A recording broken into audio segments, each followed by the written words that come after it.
कहानी दर्द, प्रेम और आत्मा का इंतजार। सर्दी की रात थी। गांव के बाहर पुरानी हवेली के चारों ओर कोहरा फैला था, जैसे किसी ने अतीत की यादें फिर से छू दी हों। वहीं पास की पहाड़ी पर एक लड़का बैठा था, अरण्य। उसकी आंखें आसमान की ओर थी, लेकिन मन कहीं और उलझा था। गांव वालों का कहना था कि उस हवेली में आत्मा है। कोई कहता औरत की रूह है जो हर रात किसी का इंतजार करती है। लेकिन अरण्य को इन बातों से फर्क नहीं पड़ता था, क्योंकि उसकी जिंदगी में डर से बड़ा एक दर्द था, प्रेम का दर्द। वो अक्सर वहां अकेले बैठा रहता। उसकी हर शाम उस हवेली के सामने गुजरती। कोई सोचता शायद लड़का पागल है, लेकिन सच किसी को नहीं पता था। वो उस लड़की को रोज याद करता, अन्या, जो उसके जीवन में आई थी जैसे कोई रोशनी अंधेरे में। पहली बार कॉलेज में मिली थी, जब दोनों ने एक ही लाइब्रेरी की किताब को एक साथ उठाया था। उस स्पर्श से जो शुरुआत हुई थी, वो सीधी दिल तक गई थी। अन्या शहर की थी, बोलने में धीमी, मुस्कान में तेज, और अरण्या बस उसकी आंखों में डूब गया था। एक साल दोनों साथ रहे, छोटे छोटे पलों में बड़ी बड़ी ख्वाहिशें बुनते रहे, पर फिर अचानक सब बिखर गया। एक दिन बिना बताए अन्या गायब हो गई। उसका मोबाइल बंद, घर ताला बंद, कॉलेज छोड़ दिया। अरण्य पागल सा हो गया था। पुलिस, दोस्त, रिश्तेदार, सबसे पूछा, कोई जवाब नहीं मिला। सिर्फ एक पुराना नोटबुक उसके कमरे में मिला, जिसमें लिखा था, अगर कभी दोबारा मिले तो मत पूछना कहाँ थी, बस गले लगा लेना। वो नोटबुक अरण्य के पास अब तक थी। कई साल बीत गए, लेकिन वो अन्या को भूल नहीं पाया।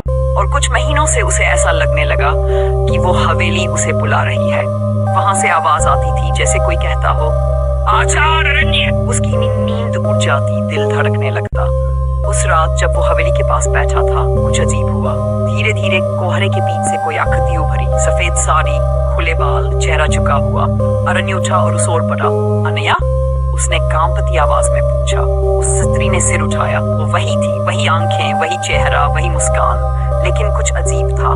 चेहरा निस्तेज था, शरीर हल्का, जैसे छूते ही हवा में उड़ जाए। लेकिन अरण्य को होश नहीं था। तुम कहाँ थी इतने साल? उसका गला भर आया। अन्या ने बस मुस्कुराकर हाथ आगे बढ़ाया। मेरे साथ चलो। कहाँ? जहाँ कोई दर्द नहीं, जहाँ कोई सवाल नहीं, बस मैं और तुम। अरण्य ने उसकी आंखों में देखा, वही सच्चाई, वही प्रेम। वो उसके पास गया, हाथ पकड़ने ही वाला कि हवा में सन्नाटा छा गया। पीछे से एक आवाज आई, रुको। वो सिया थी, गांव की एक युवती जो अरण्य से चुपचाप प्रेम करती थी। वो रहा, ये अन्या नहीं है, ये कोई और है, ये आत्मा है। अरण्य चौंका। उसने फिर से अन्या को देखा।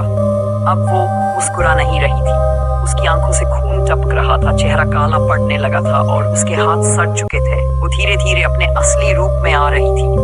मैं अन्या ही हूँ, लेकिन अब वो नहीं रही जो तुमने चाहा था। तुमने मुझे नहीं ढूंढा अरण्य। मैंने मरते वक्त भी तेरा नाम लिया। अब मेरी आत्मा तुझे नहीं छोड़ेगी। उसने अरण्य का हाथ पकड़ लिया।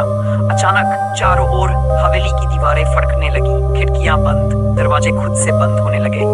अरण्य, उसकी बातों में मत आओ। तुम्हारा प्यार जिंदा है, वो नहीं।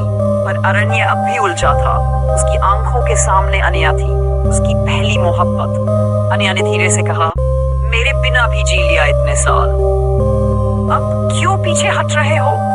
अरण्य उसकी आंखों में झांक कर कहा, मैंने जिया नहीं, बस सांस ली। पर अब मैं उसे नहीं खो सकता जो मेरी जान बचाने आई है। उसने झटके से अन्या की आत्मा का हाथ छोड़ा, सिया की ओर दौड़ा।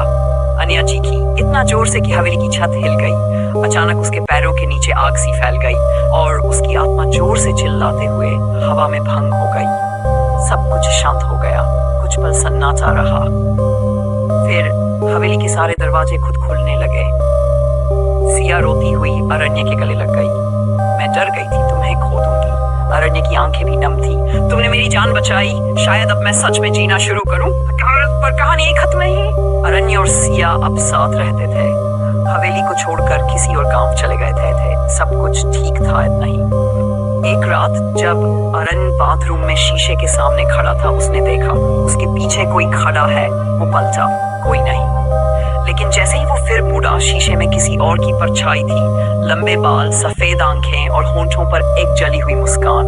और धीरे से उसके कान में एक फुसफुसाहट गूंजी, तू तो बच गया, पर क्या सिया बचेगी? अरण्य का चेहरा सफेद पड़ गया और उस रात से फिर कोई चैन की नींद नहीं सो पाया।